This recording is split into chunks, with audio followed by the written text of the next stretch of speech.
Hey everybody, welcome to the Purpose People podcast. Today I've got Zane, the Burnout Coach. So welcome. Oh, thank you. Thank you for having me. Very self-explanatory about what you do. It is, yes. Keep it nice and short. But not many people know that they're burnt out, right? No, this is exactly it. So it's all about burnout prevention, not how to burn out. Yeah, So exactly. people don't need coaching to burn out. They can manage that perfectly fine themselves. But no, this is about prevention. So out of all the things that you could do in life, why did you end up doing this one? Oh, that's the question, isn't it? Oh, yeah. So 51 now. So I've been doing this for 3 years now. Oh, okay. So it's been I don't want to use too many cliches, but it's certainly been a journey. Yeah, okay. So was there a particular moment in time where everything changed? Or did you suffer it yourself? I mean, what was the thought process? Yes, absolutely. So my background is I'm a Kiwi. Came over to the UK about 25 years ago now, travelling, playing a bit of rugby. Only meant to be here for I can't believe you're a rugby player. Oh, don't. It was,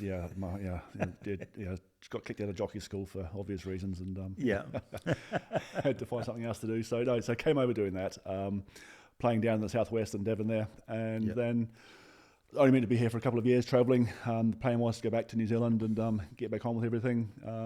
So met the mother of my children and ended up staying. So what I realised once I hit 30 is that when I realised I was here a bit more permanent, I needed a proper job.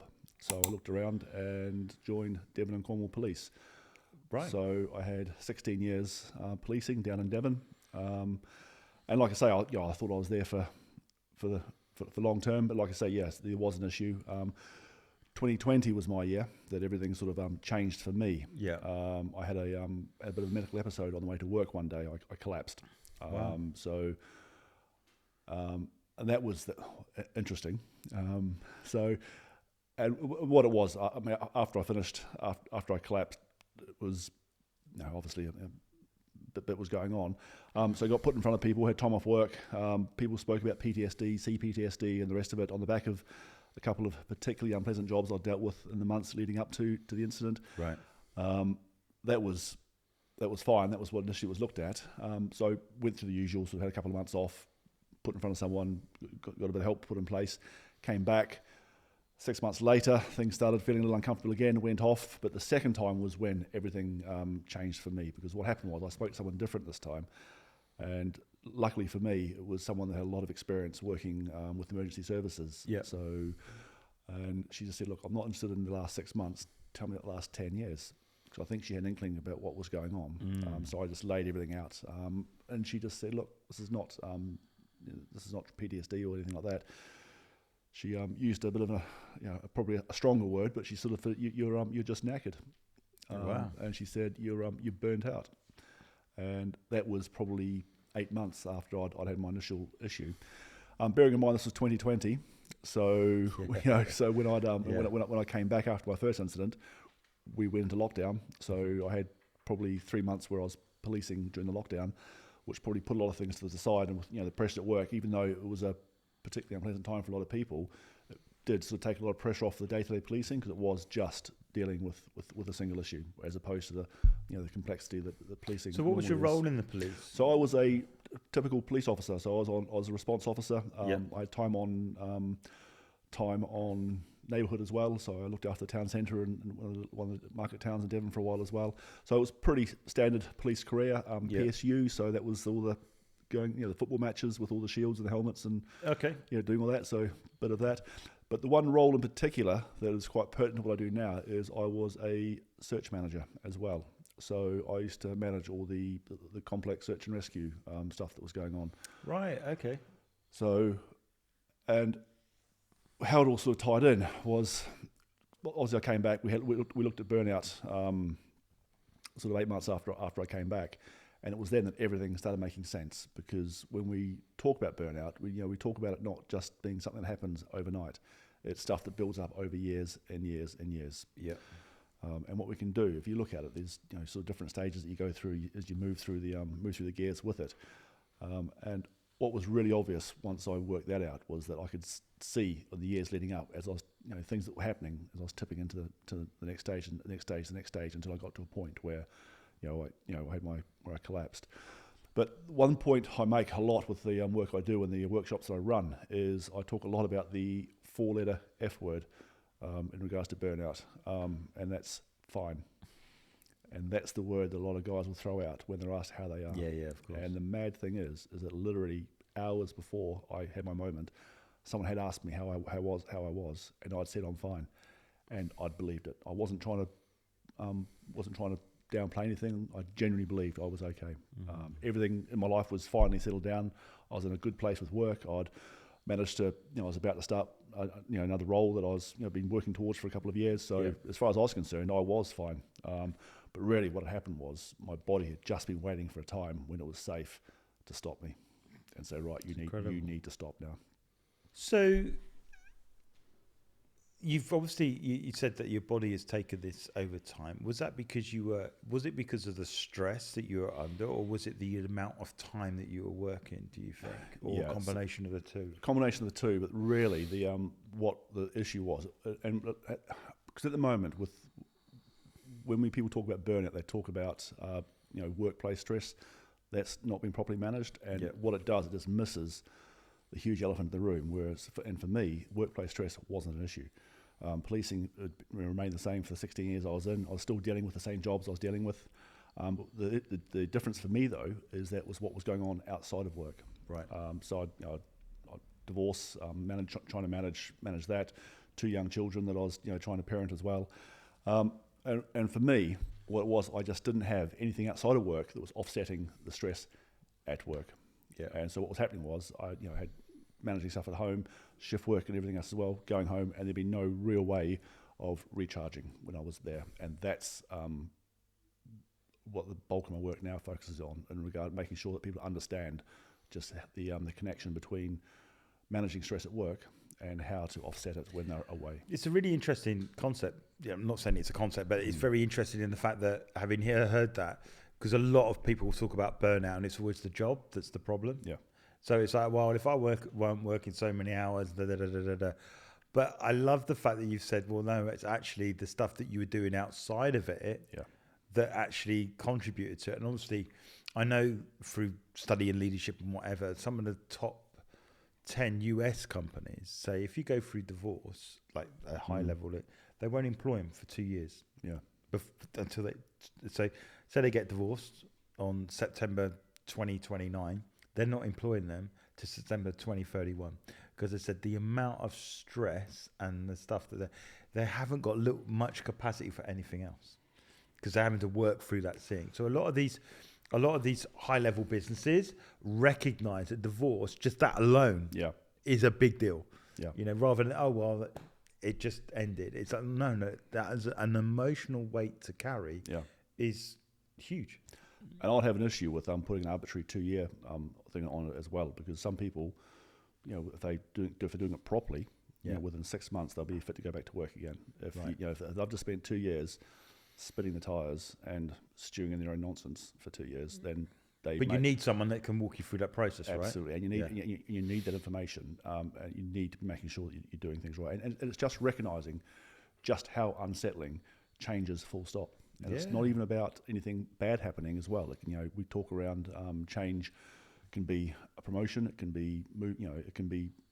So we talk about promotion. We talk about moving from different roles and how unsettling that is. And what tends to happen is when we do have major periods of change come into our life, that's when we find out just where our resilience levels actually are, as opposed to where we think they are.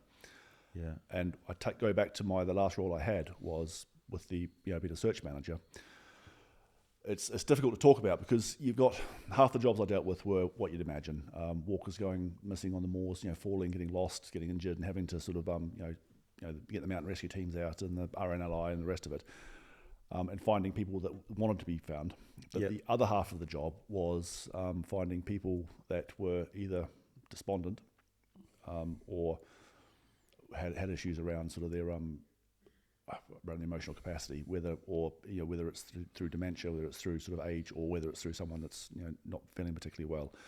And what we had to do was, when we were trying to structure our search strategies, we had to work out what had happened and why they'd gone missing. And I can almost guarantee that if you look back far enough with people who've gone missing, at some point there'd either been a massive period of isolation or a massive period of change.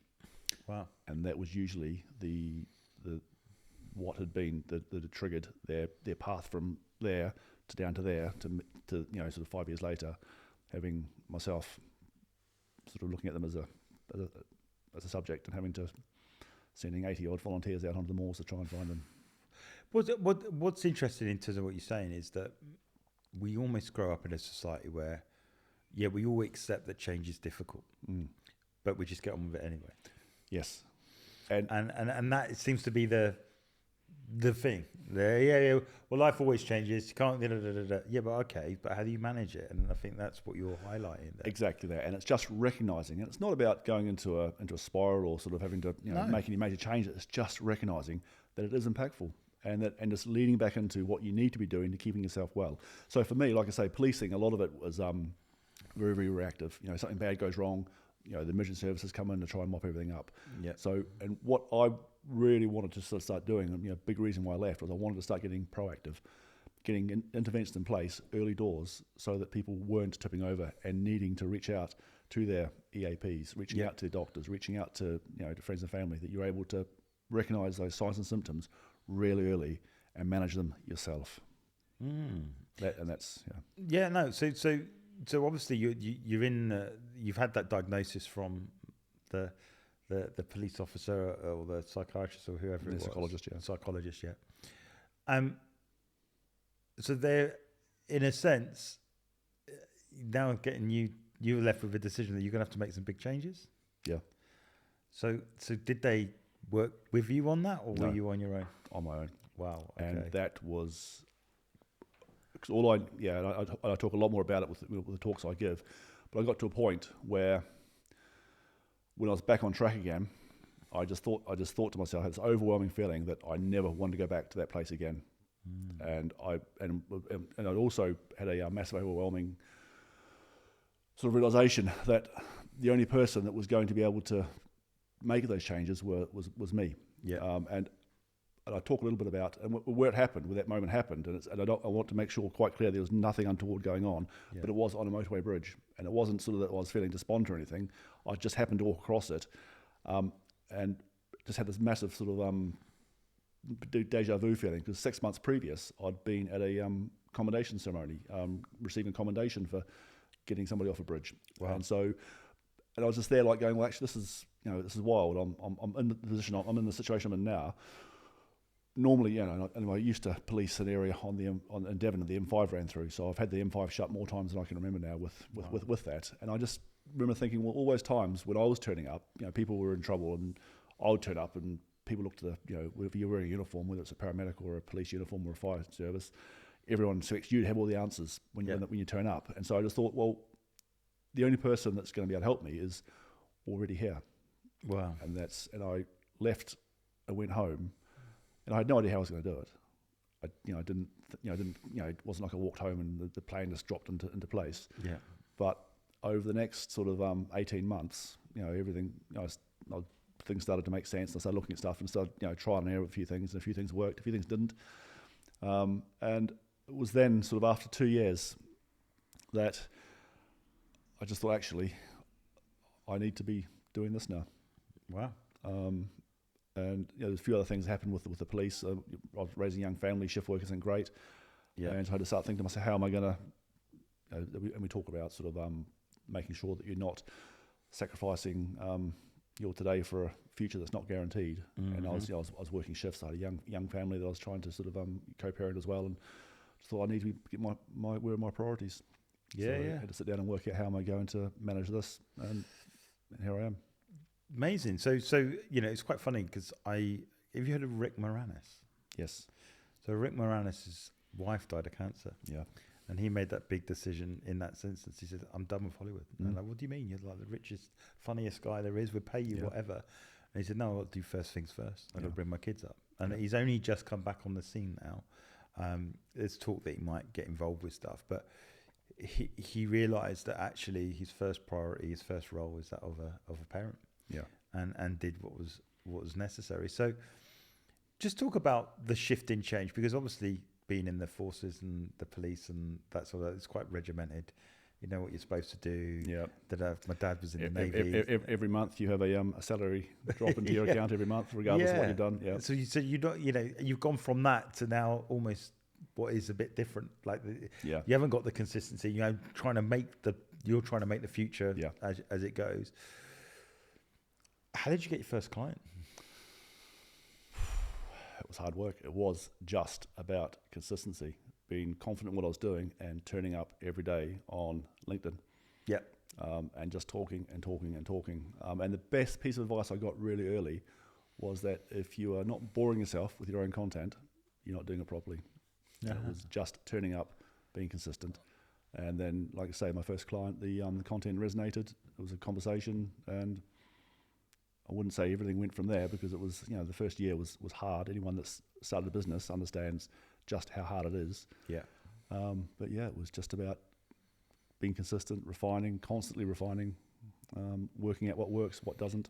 So being on the other side of that then, how did you mentally manage it, being so busy, and now you're like, you not only got the pressure of, you got your own time and you're there for your kids, but surely in your head you're like, am I always present? Because you're thinking, it's the end of the month again. Yeah. So how did you manage that? Is that where some of the tools and stuff that you use now helped you get through, or? Yes, it was just about understanding what it was all for. And you start, and when I talk around my pillars, I talk around drilling down into your why. Yep. Why are you doing what you're doing? And just keeping that as your North Star. Yeah. And understand that, and is everything you're doing, is it serving that? Or are you running off chasing rabbits that don't really matter? Yeah, I think for me, it was where, I was working for a brand agency that was basically working with clients that would end people's lives rather than celebrate them. Yeah. When I was given the opportunity to own it, it was when I walked. I was like, I can't do this. But then it was like, I then ran from everything I'd learned, because it's like, well, that's all bad. And it wasn't until I was handing some aid out on a minibus in Romania that I realised, this is great, but it's not what I'm skilled at. And I realised that I could take my skills, talents and abilities and use them for good, which is why I started doing purpose. But I think what transitioned for me is like, I found the why, but then the why became a must. So it became a deep lying conviction for me that I've got to keep helping people discover purpose and build a life around that, because that is a much better life to live than the one that I was living previously, where I had all the skills, all the talents, all the abilities, but I went 1,000 miles in the wrong direction. I was not aligned.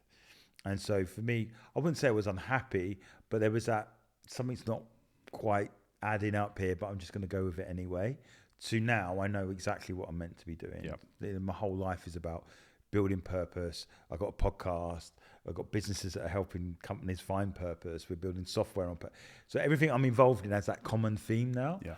And it's like, I think finding your why is great. I would say, well, even better is making that become a must, that it's that deep lying conviction.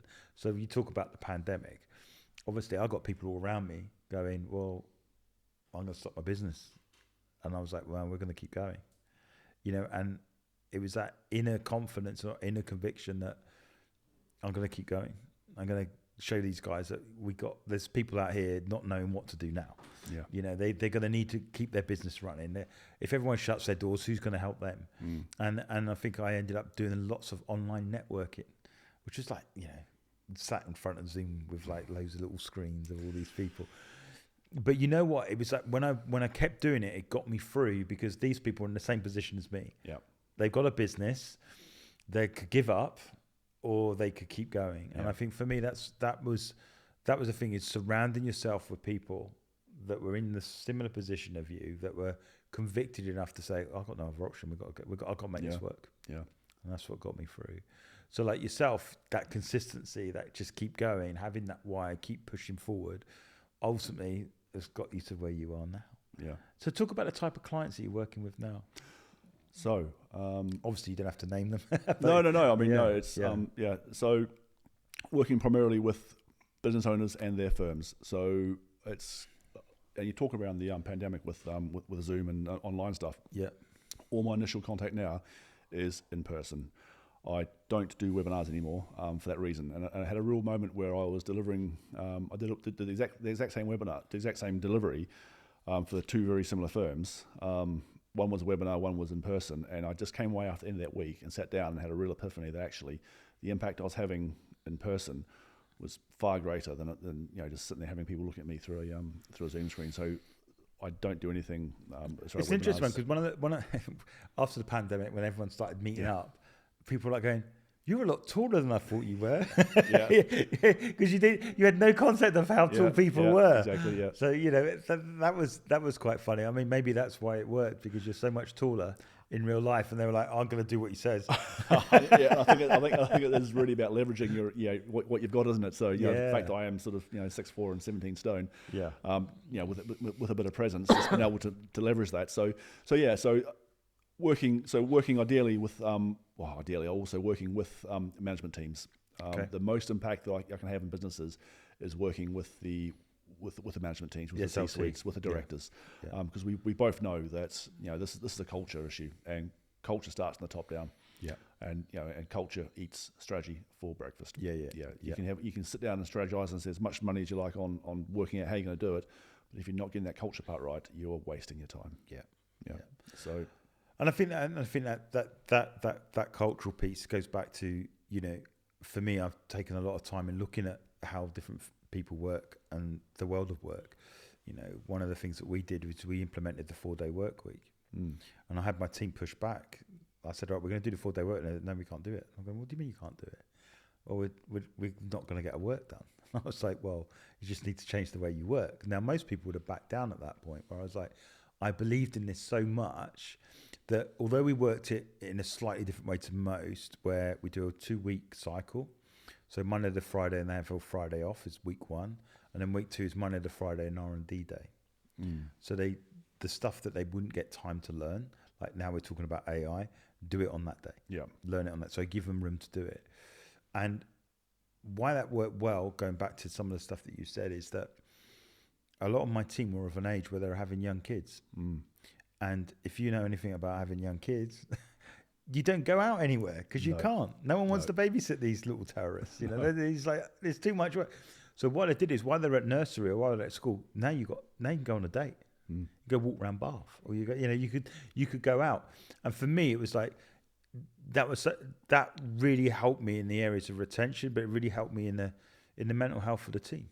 And I think for me, it's being brave enough to ask the question is, how can you serve your people better, which is culture in itself. We just recently had some challenges with one of our team members' health. Now I'm looking at the aspects of healthcare on a much deeper level, because obviously we're dealing with the NHS and it's not great. You struggle to get an appointment. So I'm like, in America, these healthcare packages are almost like a given, right? Whereas in the UK, you'll get healthcare packages that are good to a point. But I'm looking at, how do I deepen that? How do I make that better for the team, that if they do go through anything tough, that we can be there for them? So absolutely, it flows from the top down. Yeah. So when you are sort of like brought into a business, obviously the name is the Burnout Coach. So are they phoning up with the symptoms? What are the symptoms that you're dealing with, would you say? So we talk about burnout. We talk about and the best way to describe burnout is exhaustion and overwhelm. So, and it really is about, and the thing for me that really sort of everything sort of started making sense was when you understand that your brain is just another muscle. And that if you start treating it like such, then all of a sudden everything just becomes a lot less airy-fairy and woo-woo, and a lot more sort of pragmatic and quite sensible. And a lot of what I do is about just trying to cut through a lot of the nonsense that's out there at the moment. I'm not talking about coming in and the key phrase I use is, I'm not here to teach you how to knit muesli and move to the mountains or anything like that. I'm here to give you the information that you need to make decisions for yourself. So I'm not going to come in here and tell you what to do, but I will come in, and the information that I give to businesses and give to individuals will enable them to be able to make their own decisions about how they manage themselves. Because the big problem as well now is, we all know the wellness industries, every year it's just more and more money's been getting spent. But the other thing happening as well is that incidences of burnout and people going off is increasing with spending. So whatever's happening at the moment isn't working. And the biggest problem I see out there at the moment is that there's still an over-reliance on cookie-cutter solutions. Yeah. And which is mad, because we are all individuals. And it's even deeper than us being individuals. We're also different to how we were 12 months ago, and we'll be different people in 12 months' time. Yeah. So even the solution that might be bespoke for me now won't be applicable in 12 months, because other things will have changed with life moving on, with your health, with your dependence, with who, Yep. and that. So it's about making sure people understand that as well, and so that they can keep this thing under constant review. Like any athlete, if you're an 18-year-old athlete that's sort of on a pathway, the way you train and operate and behave will be different to how you are when you're 21. Yeah. Be different again to when you're 24, and it'll certainly be different than when you're 34. Yeah. So what I talk about is coming in and giving businesses and individuals the tools for sustainable high performance. Yeah. Yeah. I think what's interesting about that is that we touched on it earlier, but a lot of businesses, when we talk about burnout, it's the job that's doing it. And then most people go, well, this is my job box, this is my life box, this is my me time box. Yeah. And never the two or never the three shall meet. So we're almost like wearing loads of different masks. Yes. Constantly. Yes. And so in what you do then, do you try and map out their whole day or their whole week and just look at where their time and what they're doing?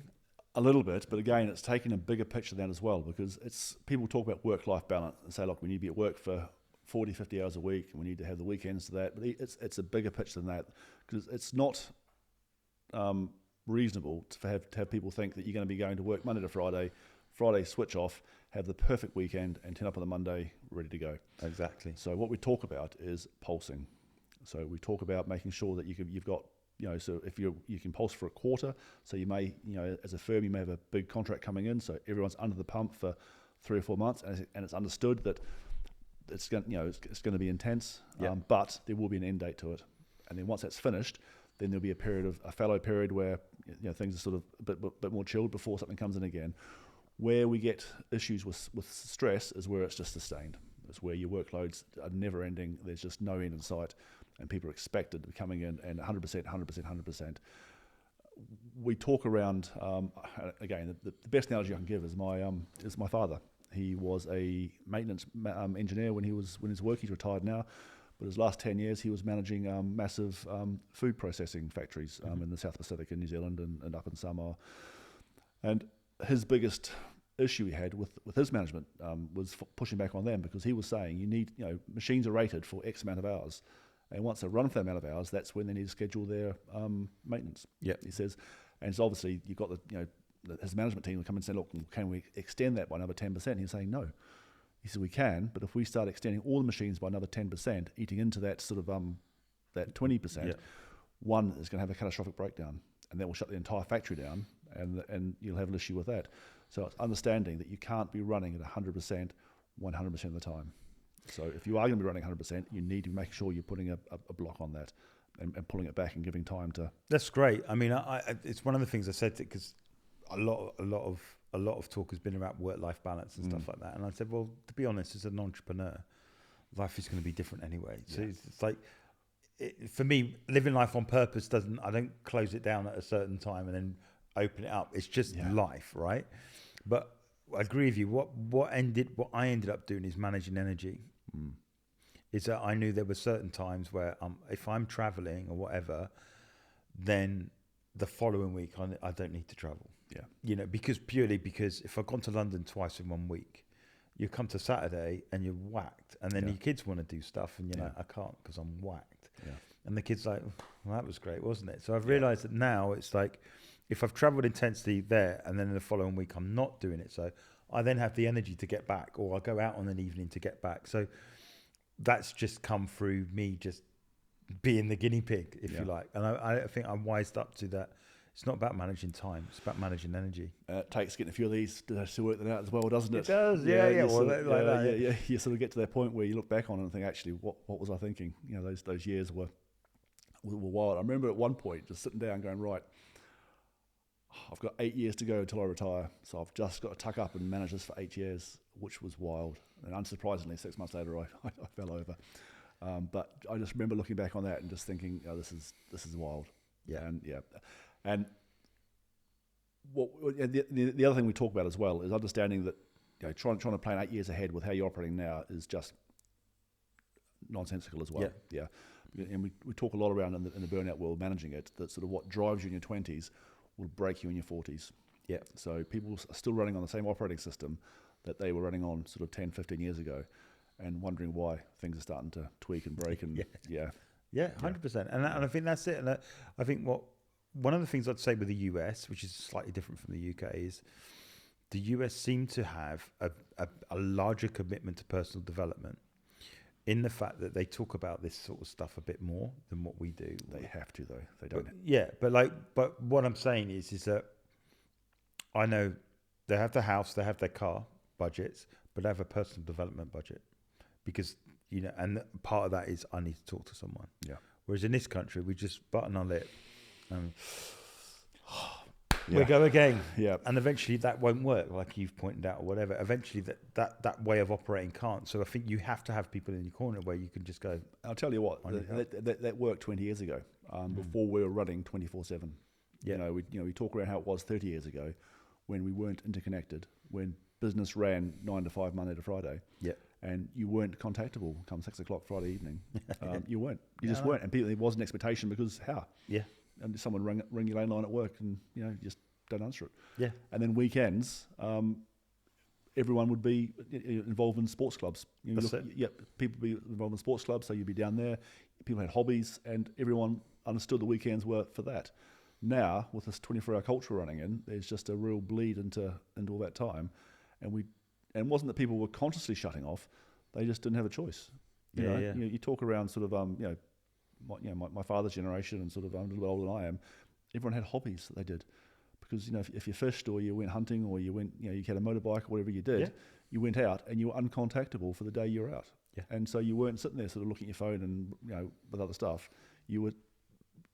It wasn't, and like I say, it wasn't consciously done, but you were switched off, and you were having that opportunity to recharge. And I think people didn't realise at the time, but that's what they were actually doing when that was going on.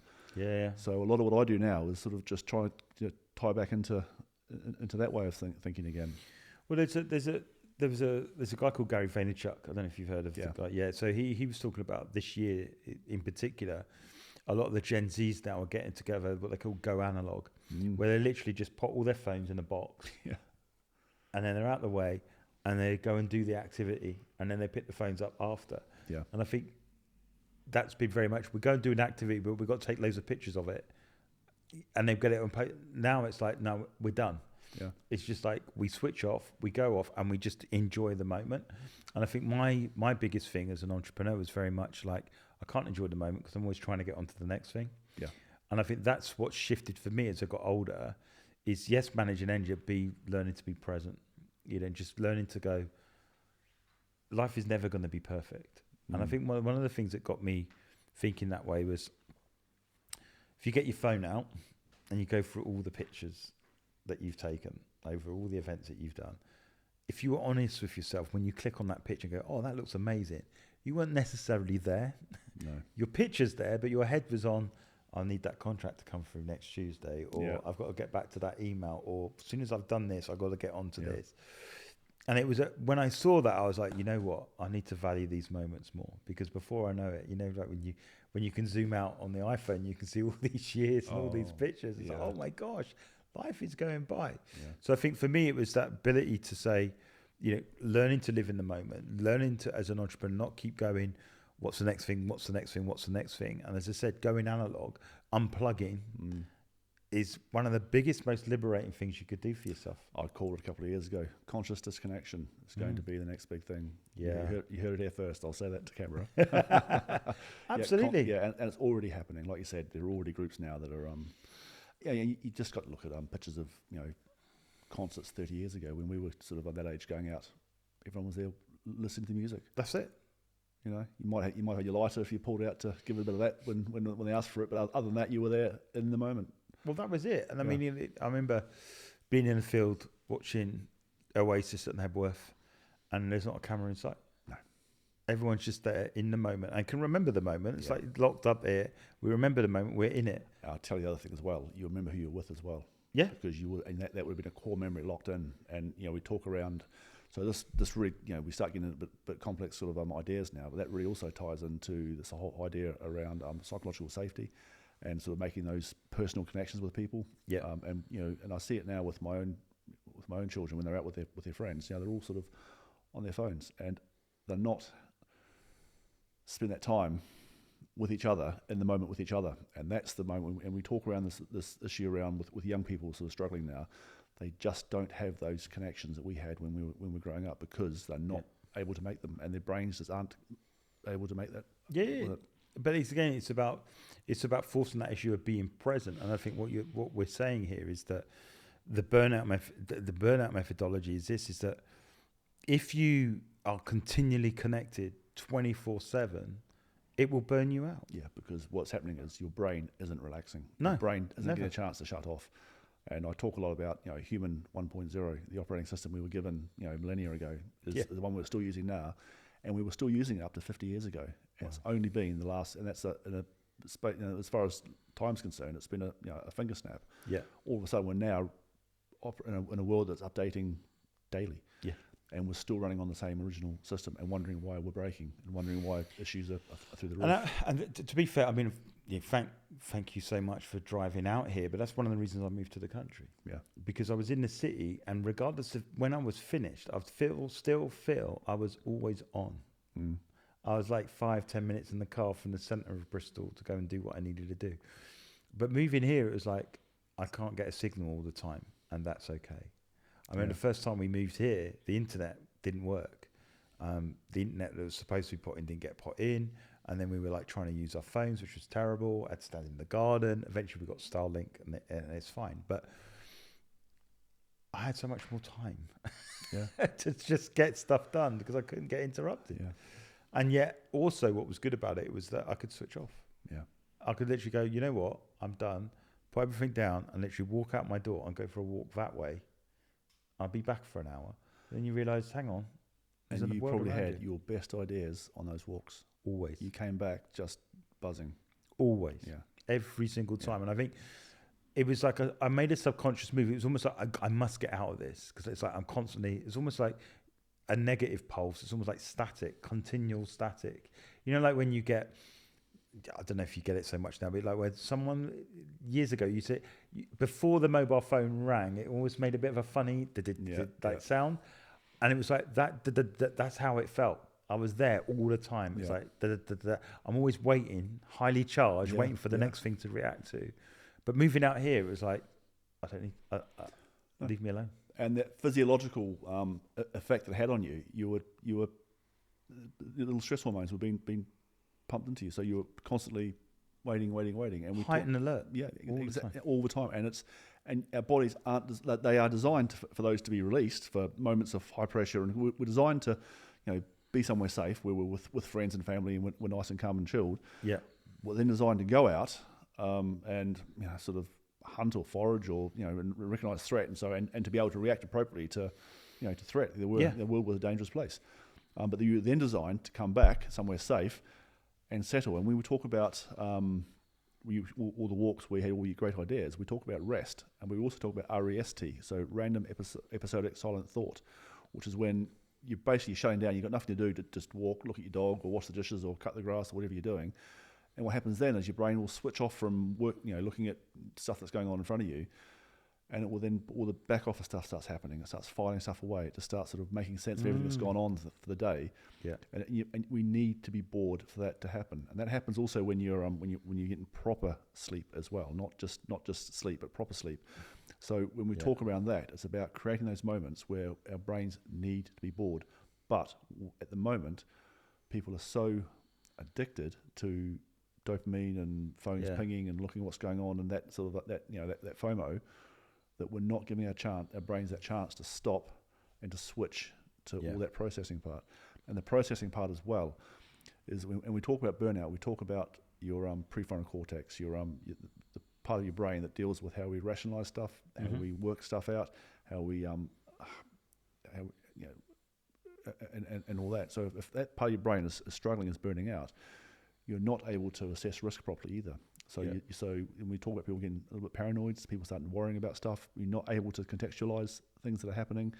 And so it's a bit of a slippery slope. So when I talk about burnout, I talk about prevention is absolutely vital, because if you're in the early stages, you've still got enough emotional capacity to manage it yourself. Yeah.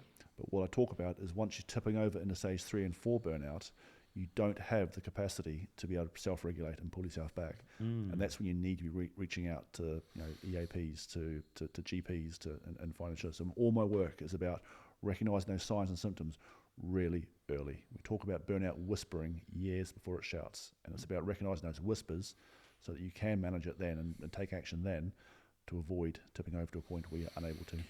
So talk about sort of like the impact that you've had, because obviously you've been doing this 3 years. You must have some sort of like context and some stories where you've been transformational in people's lives.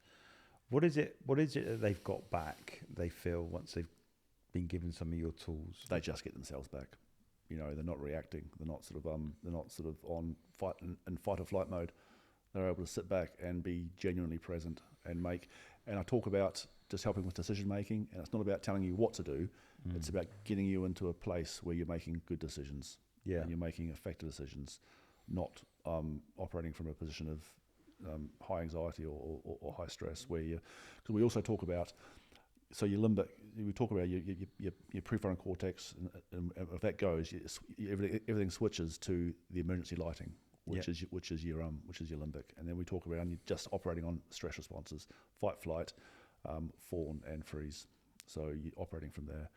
So what was able? We talk about success stories. I work with business owners that have gotten to a point where a lot of stuff's going on in their business, and they're just feeling overwhelmed. Yeah. And so what happens is you get decision paralysis, and then decisions you're making it from positions of weakness. You're not, so we're talking around, once they manage to get themselves in a position of strength, they'll then be able to make informed decisions, and they were comfortable with them, and just giving them the benefit of that was really what. Yeah, and I feel, like as a business owner,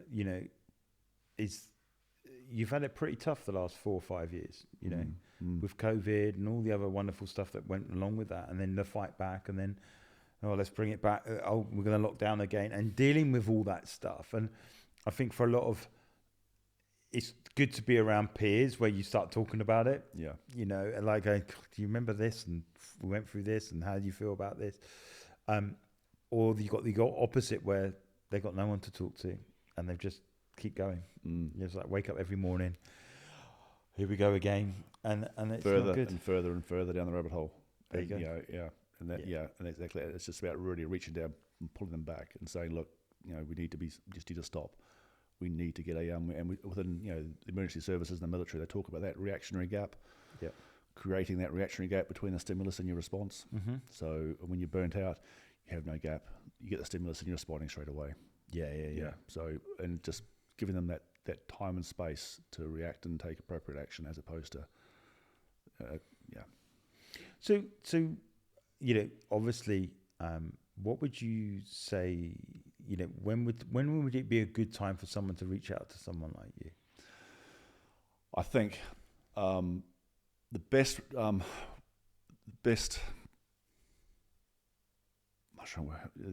most impactful work I've done with people have been with business owners that have had enough awareness to understand that there's been a period of change coming up, and they've worked with me before that's happened to make sure they're in the best possible place to manage that. I'd also say that with businesses as well, if you had a business that's either gone through a period of change and you're having to adapt to new operating procedures, or that there's a period of change coming up, and you want to make sure that everyone's running it 100%. Leading into it would be the time to work with as well. It's not great having to come in when everything's in absolute chaos, when staff are going off, and the C-suite's in absolute turmoil, and that's difficult. That's probably, to be honest, above my pay grade, and I've got people I can recommend. Yeah, but then you've gone from, you're like emergency services. You're the one with a defibrillator. And I don't want to be going back to doing that again. Yeah, exactly. So exactly. you've done that. It's more putting the principles and procedures in place for them to be more resilient to change. Yes. I'm not seeing change as a negative thing, but being a positive thing. But at the same time, managing what it looks like off the pitch as well as on it. Yeah, and understanding what resilience actually looks and feels like. Yeah. Not just what your latest TikTok reel makes out it is, or you've gone out and you've bought the ice bath and you've signed up for whatever it is you signed up for. That's not what it's about. It's about understanding what it really is. Yeah. That will allow you to do all that sort of stuff, but understanding that there's a lot more to it than what you see on the gram or on TikToks. No, absolutely. So from you and you, are you seeing this as is it a problem that's increasing exponentially? Yes, I'll jump straight in now. Yes. And is it across every sector, would you say? Yes. Stress is stress. Stress doesn't care what's happened, and a big part of the work I do as well is making sure that people understand that. I do a lot of work with police forces. I do a lot of work in private industry, and every industry thinks they've got the mortgage on stress. That what they do is the most stressful thing around. Yeah. But stress doesn't care if you are in the military somewhere very kinetic, having everything goes on with them. It doesn't matter whether you're in the fire service going into horrendous burning buildings and the rest of it, or you're someone sat there with deadlines coming up that you're about to miss, and your KPIs are all over the place, and you've had a client just bring up and cancel their It doesn't care. Yeah. Your responses are exactly the same. As understanding that and understanding that commonality with how it is. So, like with what you do now, then obviously you're one of many. So, what does the future look like? Do you feel that are you looking to create more programs? Are you looking to multiply yourself, or because obviously the situation is increasing. So, how do you become the antidote, or you've made that decision? I'm going to have impact with these amount of people, and that's my lot. That's always the challenge, isn't it, with the business? How do you scale it? How do you sort of get to a point where it's a no touch sort of a service? And it's been the last 3 years trying to refine how I do that. And I'm not going to say I've cracked it, but I think I'm on the way to doing it. So what I do, it's still me. It's still me coming in with the delivery, giving the information in the workshops to the C-suites. I've now developed an online course that's the leave behind. All the information all the detail I give for the management teams, it's there for the rest of the staff to have. I think it's not important for everyone to understand it in detail, but with the course I've developed, the other challenge I've had as well is making sure that it's something that everyone can get something out of. So it's not prescriptive. It's not do this for 10 weeks and you'll be fine. It's just trying to work out how to give all the information over so that people can make their own decisions. Yeah. But the other thing as well is going into a firm. It's fine if it's just a small SME, sort of a dozen people. You can have sit down with 12 of them and everything's fine. It's when you start getting to 100, 200, into thousands. It's how do I get that commonality of language into the business so that when people are having conversations with their line managers, everyone understands what they're talking about. Yeah. So that when people are talking around post-traumatic growth, when they're talking around effective rest, when they're talking about pulsing, when they're talking around how they're managing themselves, everyone gets it. So you don't have that sort of that stuff being lost in translation. So that's been the challenge I've had. So with the course I've developed, I think fingers crossed, I'm close to cracking it. So. No, it's great. I mean, one of the things that I'm involved in is like digital products and figuring that out. And I think we've been working on an app, particularly in the sporting community, whereby the app in itself checks in with the player at the end of every session. So it's not just the match day, it's at the end of every session, and they check in and rate themselves out of 10, how they're feeling, fill in the information about physically how they're feeling, as well as mentally, and as well as emotionally. And what's been good about it is it's creating a greater degree of them having to talk. Because if they're putting a 2 or a 4 in, they're either going to have to see someone to find out where they are physically, or they're actually having to talk about the stuff that's going on in their head. Like they're not feeling great. So why is that? Well, I don't know if I'm going to play on Saturday. Well, let's talk about it. Whereas before they would just keep it to themselves. And I think for me, just that app alone, I mean, we've been told by one particular Premier League club, or they were Premier League, that we saved 3 career-ending injuries in the academy as a result of that data. Yeah, because they got the feedback, they came in with the data, and they intervened and said, "You can't play anymore if you keep playing at this top level." And that's with the top team, the guys in there had missed it. Yeah. But they said he's demonstrating all the thing, and they were like, yeah, pull them out. They need rest. They're just doing too much. They can't switch off. They're constantly like this. Yeah. So it's as much as about mental as it is physical, as in most sports. So yeah, that digital products have their place, but I do like the fact of that whole switch off thing. Yeah, and the great unplugging. And the digital product as well. It's also about making sure that people aren't using it as a permanent crutch. Yeah. It's a training wheel for people to get an idea of what right and wrong feels like, with the view to then being able to ditch it and manage themselves afterwards. So, so that's So, I mean, I see it now with clients. I ask them if they've got wearables, and they sort of, I ask them how they slept last night, and they'll look at their watch and go, actually, did I sleep all right last night? Which really, if you wake up, you should be able to understand what right feels like. Use it to understand what right doesn't feel like, but don't be using it as a crutch. Because they're talking now that a lot of the underlying stress people are feeling is because they're worrying about not feeling well. Because they woke up, they thought they were feeling all right, but their watch said, actually, you didn't have a nice sleep last night, so you spend the next rest of the day stressed that you haven't slept well. But technically, there is a natural rhythm to your body anyway, right? Yeah. So like, you can train yourself to wake up without an alarm. Yeah. And I think we got all these stimulants in our bedroom, all this stuff. And that's a whole other podcast. I could talk about that for hours as well. We talk around circadian rhythms and what we need to be doing around that. And that's a big part of what I do with my training. Yeah, because ultimately, because of that is that you're saying, well, I'm now in my relaxed space, which is my bedroom. You've got your phone 2 inches from your head.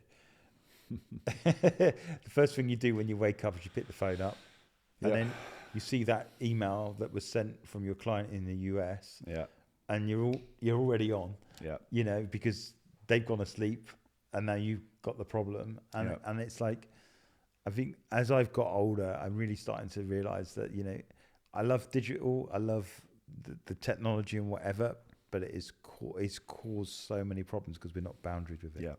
So it's like the kid or my parents telling us to get off the video games when we were growing up. Go outside. And my dad used to say, what are you doing in here? Well, we're playing video. Why are you outside breaking something? Hurry up. Yeah. And my dad literally would go to the shed, he'd pull out the 3 bikes and he'd put them on the grass.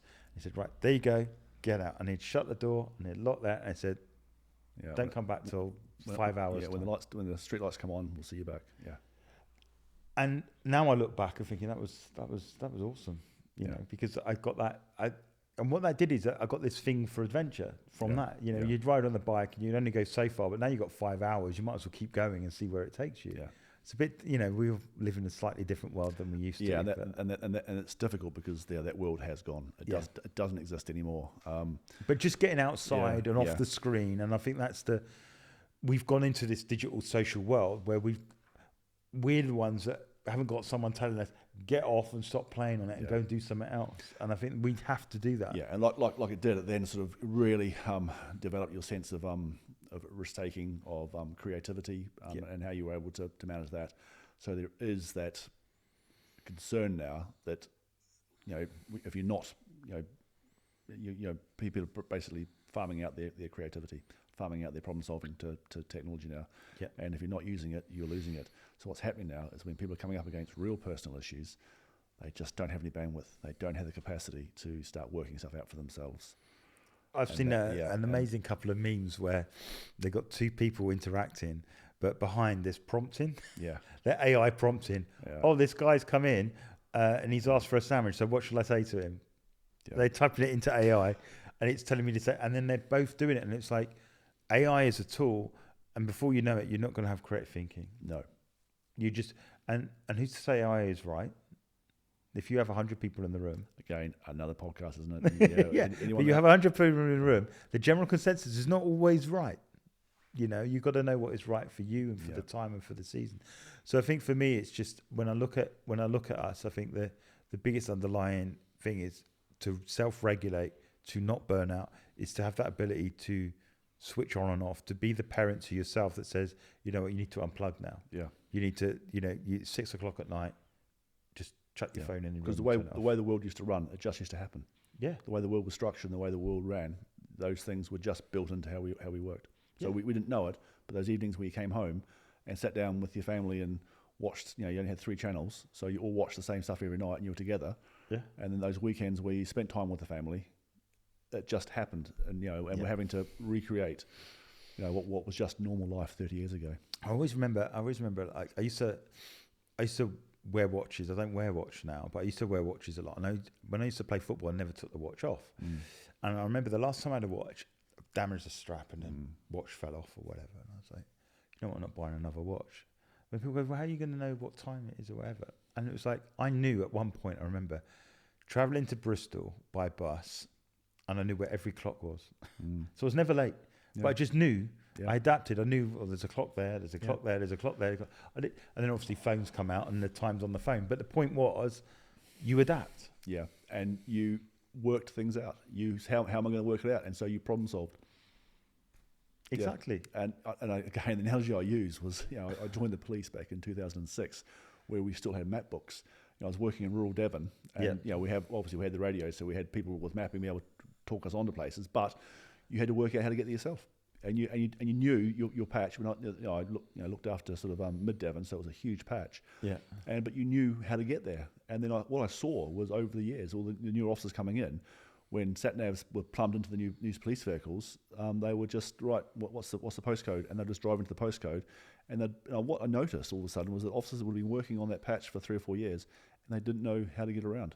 Wow. They didn't know where anything was in relation to anything, because they just hadn't been able to have that time working stuff out. And I think, and we put it in the context of the modern world, when we talk about problem solving, before, when we were studying at college and university, we had to go to the library and find books and pull stuff out and then cross-reference and all, and all the rest of it. Now, it's, if you even write your own essays anymore. Yeah. No, I know. Yeah. So you want all your bibliography for your assignments. You just whack it in it and it gives them to you.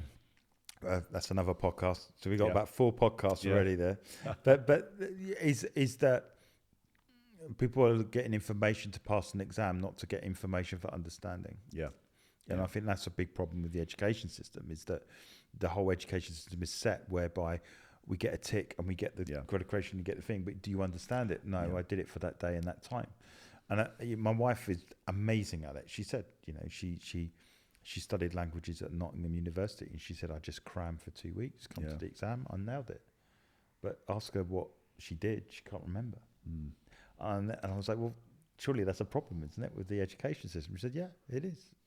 And I think that's ultimately where we're at, is that as people, we need to go more analog. I mean, you need to get a T-shirt that says "Go more analog." Switch off, and learn how to do it. Because I think we live within the society that's always on, and if we're always on, we're going to burn out. It's as simple as that. And that's pretty much the podcast in a nutshell. Yeah. If you're always on, and it's understanding about how to switch off, and we talk about switching off. It's not even about doing nothing. It's about switching off from what's been stressing you. Yeah. So, and I talk about a couple of clients I've had, and quite serious high achievers with what they did. They're working in professional services and partners in their chosen profession. Yeah. And it wasn't a case of telling them to come the weekend just go and do nothing. What it was saying, right, well, what did well look like for you? And they talked about 10 years previous, everything else they had going on in their life as well that they'd slowly been giving away to give more and more to the job. So in the end, they had nothing else going on outside of work. So it was about not cutting back on what they're doing at work, but it was about picking up again all the stuff outside of work. So it was about getting back onto the PTA. It was about coaching the Suns football team again. It was about getting involved in taking up cycling again and going out on a Sunday afternoon with the cycling club. So he wasn't decreasing anything at work. He was just getting, and that, even though if you looked at his diary, you think, my God, how's he managing that? But he needed to be keeping busy elsewhere, and that was where he was recharging. There you go. So for some people, it may have been the afternoon in the garden pottering around, or it may have been slobbing on the sofa watching football afternoon. But it wasn't for him. It was keeping busy elsewhere. That's it. I remember when we were so busy, like starting the business or whatever else. And I remember we went away and we did like a mission trip, and that was a couple of weeks away. And it was busy and it was hectic, but it was a totally different kind of stress. Yes. And I come back like not exhausted or tired. I thought that was brilliant, but it was just expending that energy in a different way. And I was, and then it felt like I'd been away for 2 weeks, but it was just a different stress. Yeah. So it was absolutely fine. I remember Ollie always tells this story, which is quite funny, but he says, You remember a high-powered businessman sees a guy fishing on the beach, and he's fishing and he's whatever, and he goes up to him, and he goes through that cycle of, won't you, you could make a business out of this, and he explains it and everything else, and it goes on and on and on and on, and eventually he comes to the same conclusion. So what would you do? This business is running, you've got all these boats, you're making all this money, and then what would you do, with your spare time? And he said, well, go fishing. It's like, well, then don't do any of it, just carry on what you're doing. And I think sometimes that's what we end up doing. It's like doing all these amazing activities or whatever, when in fact we're doing the right thing in the moment. For the right thing. And again, sometimes it's understanding why you doing what you do. Yeah. And sometimes it's the first time in 20, 30 years I've been on the hamster wheel. People have actually been asked, why have you put yourself under all this pressure to get to where you are now? Yeah. Why? And then if people can't answer it straight away, then suddenly, light bulbs start popping, and that's it. If it's not taking you closer, it's not to an end destination, but it's like, for me, it's about level of impact. So I know I've got a set of skills, talents, and abilities that I am maximizing. Yeah. And at the moment, for me, that is inspiring people to build a life on purpose and live it. Yeah. And that's why I love doing the podcast, because that's what the people that are listening are getting that, going, you know what? I've listened to 170 odd people and they're all saying the same thing. Oh, hopefully the message is getting through then. Yeah. Go and do what you really want to do and maximize, not go and chase your passion, because that is the completely wrong narrative. No, it's, you've got skills, talents, abilities, and you're only going to be feeling fulfilled when you're using them. Yeah. And for the right reasons and for the right level of impact. If I can get that message through, I've done my job. So whether it's your business, whether it's your piece of software, whether it's leadership coaching, whatever, for me, it's like, you are a person that has these skills, talents, and abilities. Yeah. Go and find your people, go and serve them, go and feel fulfilled by making the best use of them. But at the same time, don't burn out. Take some time out and chill as well. Yep, exactly. Put your own oxygen mask on first. There you go. Because you're no good to anybody if you're in pieces. So how would someone find out about you? Just LinkedIn or website? Absolutely. Very, very easy. Zane McCormack. There's only one Zane McCormack online. My mother was a SEO, SEO visionary back in the 70s when she named me Zane. So ZaneMcCormack.com, and all the information is there. Across the socials, it's the same name. No, that's great. Well, Zane, thank you so much for taking the time out and having a chat. We've already worked out we've got to get you back. We've got 4 different podcasts. Yeah, we have, yes. To do. And, it's been great just exploring that power of essentially putting the right things in place before it's too late. Yeah. So thank you so much. No, thank you for the invitation. Thank you so much for being part of the Purpose People podcast. You're listening to us on a regular basis helps us get the message out there that living life on purpose is the best possible life to live. How can you help us? Well, you can like and subscribe to us on YouTube, but you can also follow our podcast channels, which are on Apple, Amazon, and Spotify. Please keep supporting us. Please keep liking and sharing us. Please keep following us on social media. And you know what? We're inspiring more and more people to live life on their terms.